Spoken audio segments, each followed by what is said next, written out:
Perang Jawa atau Perang Diponegoro adalah salah satu perang terbesar dan paling berdarah yang pernah terjadi di Nusantara.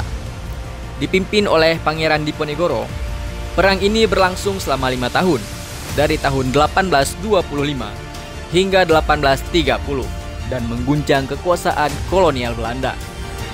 Bagaimana perjuangan seorang pangeran yang sederhana dan mampu melawan penjajah? Mari kita telusuri lebih dalam.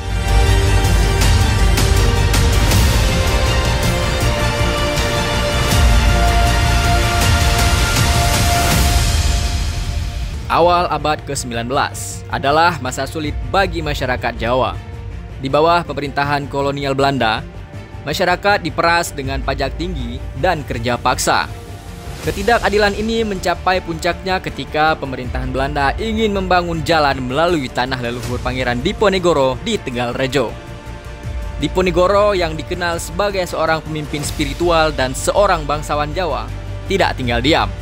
Ia menolak tunduk pada Belanda dan memutuskan untuk memimpin perlawanan besar. Pada tahun 1825, perang pun dimulai.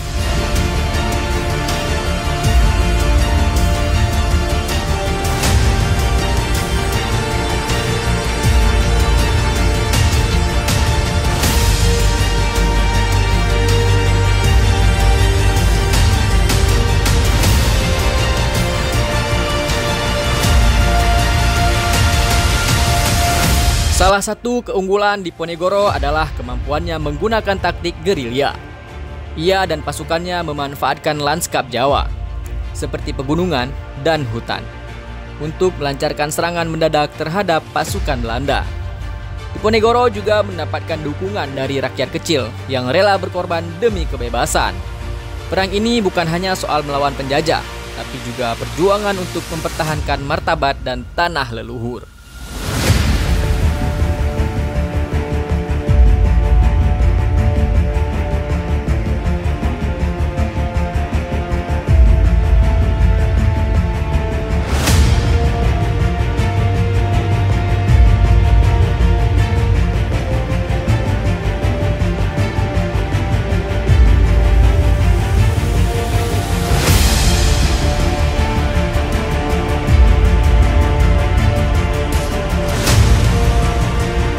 Perang Jawa adalah salah satu perang paling mahal bagi pemerintahan kolonial Belanda.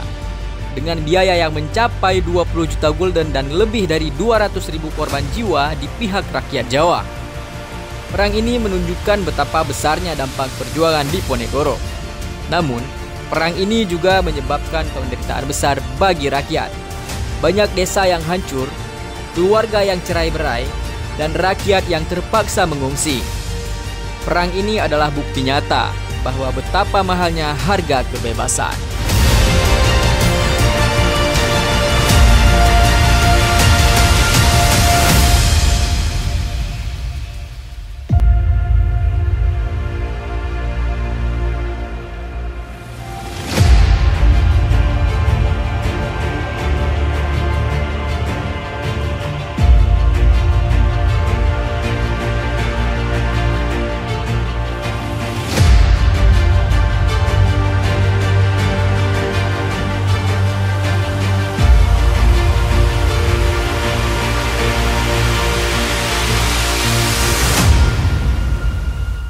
Setelah 5 tahun perang yang sengit, Belanda mulai menggunakan taktik licik.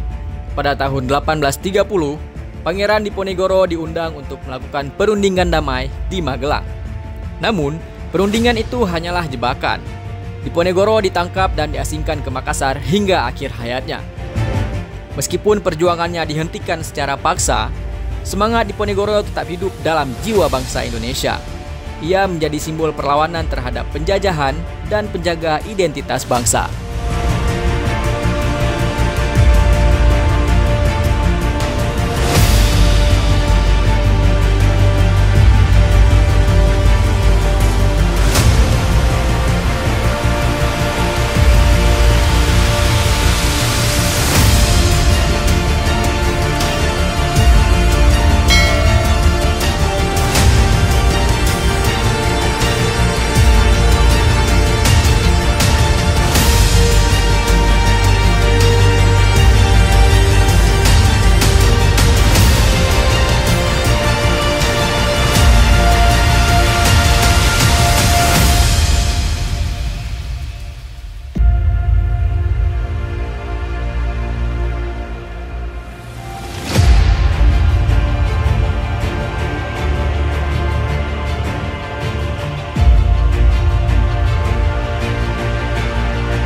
Hingga kini Pangeran Diponegoro dikenang sebagai pahlawan nasional Indonesia.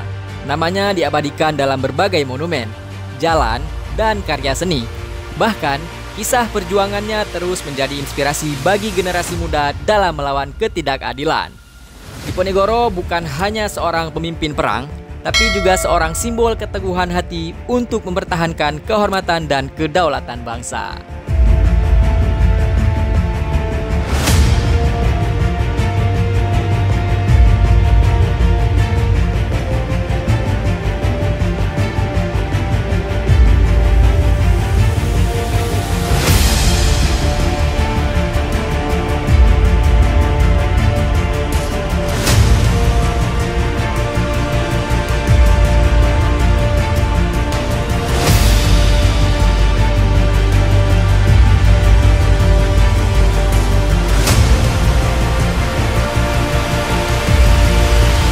Nah, bagaimana menurutmu tentang perjuangan Pangeran Diponegoro?